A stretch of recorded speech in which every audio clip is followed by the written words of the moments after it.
Well, welcome back to another Dynodaze video. A glorious Cosmic Grey EP3 of the house, my favourite colour. Richard, this one's a bit special. Yeah, it's lovely. Bottom mount supercharger kit. Customers fitted all this. It's turned up this way.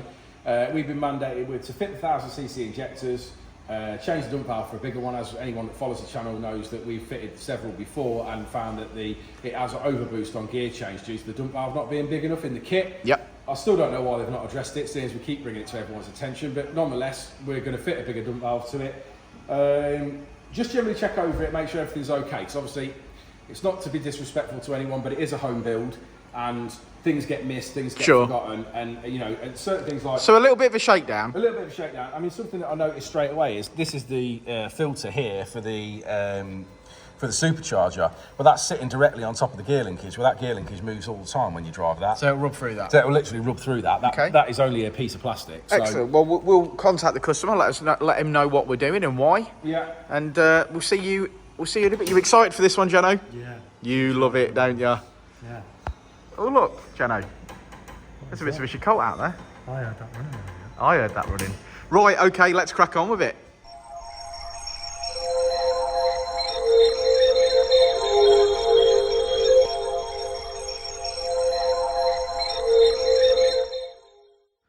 Well, it's up on the dyno, and our Richard and Jensen have made some modifications already. So we've got the oversized dump valve in there to help out, and some other bits and bobs, like 1000cc injectors. Richard's in there, set up a base calibration, I've strapped it to the dyno, and we're ready to go.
I love this one. That was called compromise there. We decided that we didn't know necessarily wanted 2 lights or no lights.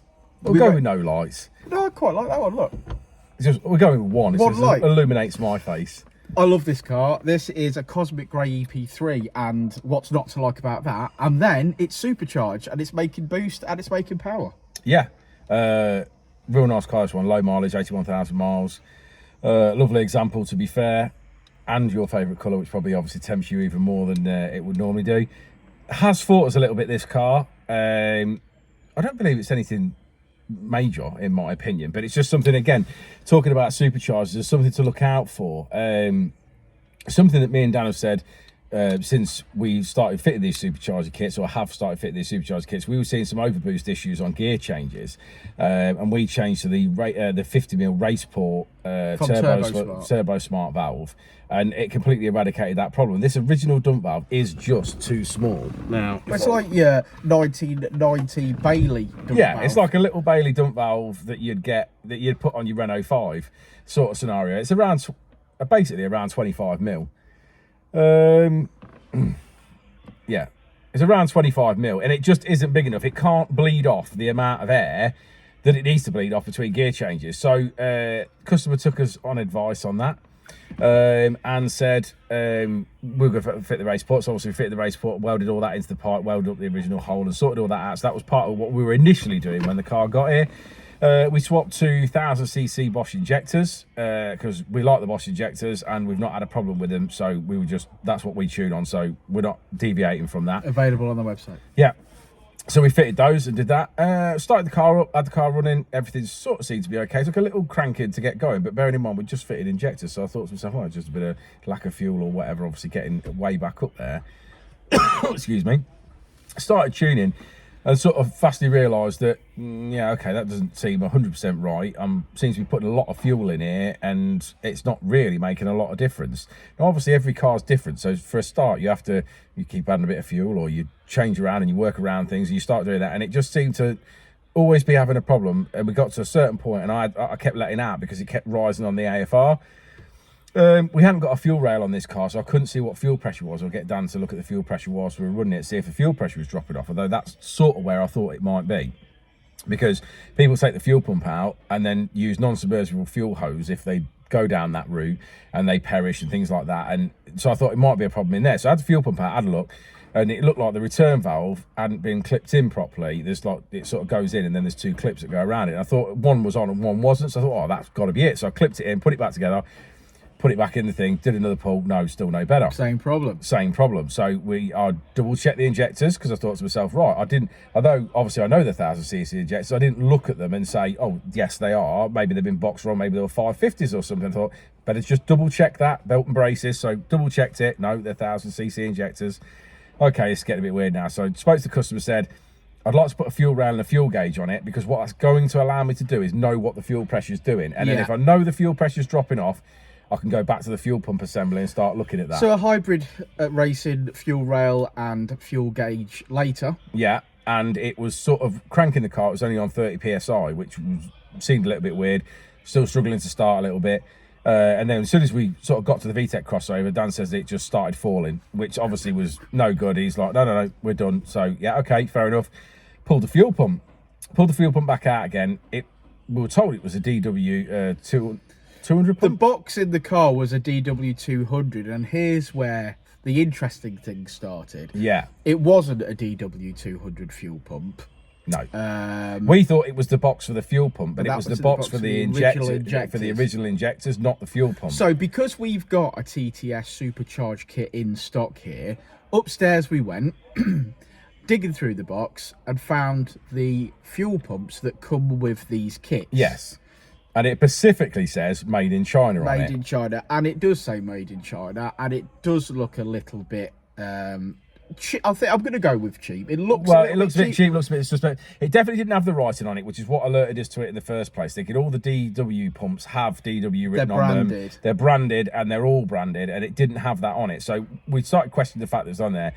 I cannot believe that TTS are using a Chinese pump, as well as the fact that the dump valve's nowhere near big enough, and we have made several videos on that saying that they're not big enough, and I'm assuming customers have relayed information back to them because we know we have. Someone's going to tell us that all fuel pumps are made in China in a minute, but I'm sure they're not. Yeah, I mean, they probably all are made in China, but what I'm explaining here is a non-branded fuel pump when you're doing this amount of work, and this is why so to get back to it, we changed the fuel pump and it sorted the issue. So the fuel pump was the issue.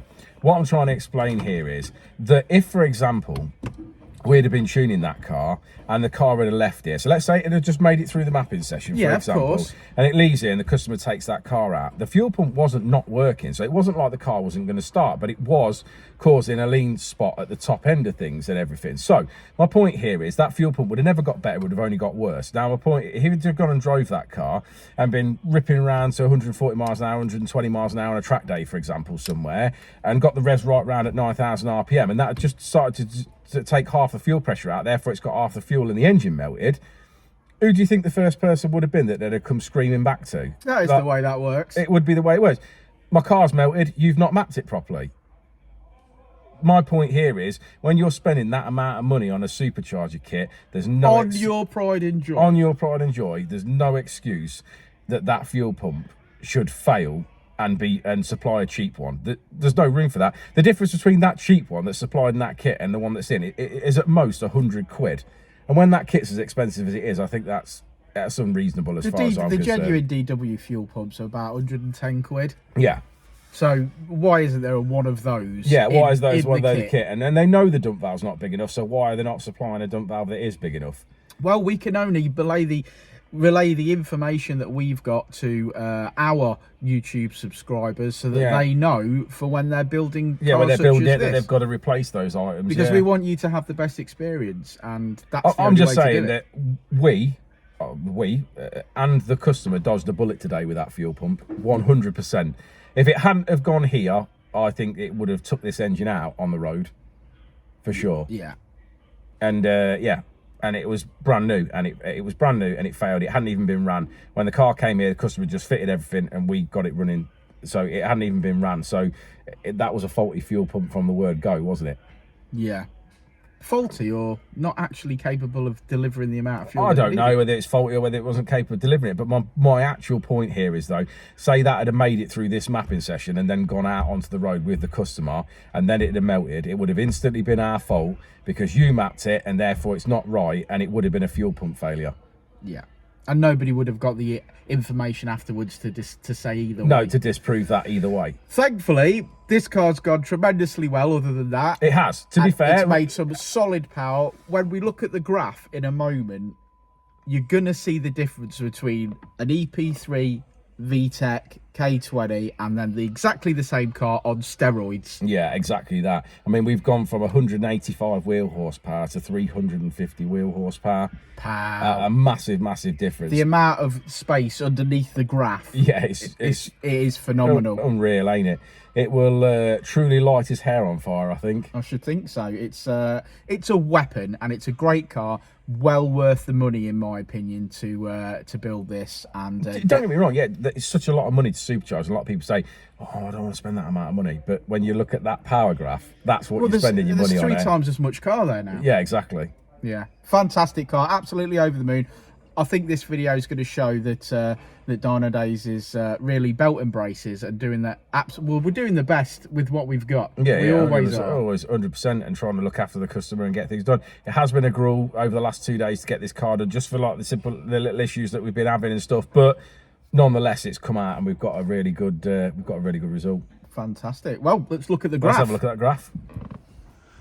Okay, so as we always say, red line is as she came in and blue line is as she leaves. Yes, red line was the last time we seen it and mapped it in its NA format, and obviously now it's supercharged. What a car it is. And we finish on 394 brake horsepower, which is absolutely amazing. 394, and there we have it. So thanks for getting to the end of the video, guys. Like and subscribe and all that jazz, and we will see you on the next one. Hey Keith, didn't that sound amazing? We will indeed. Yeah, all right, you got it. Before and I'll say it again. Life moves pretty fast.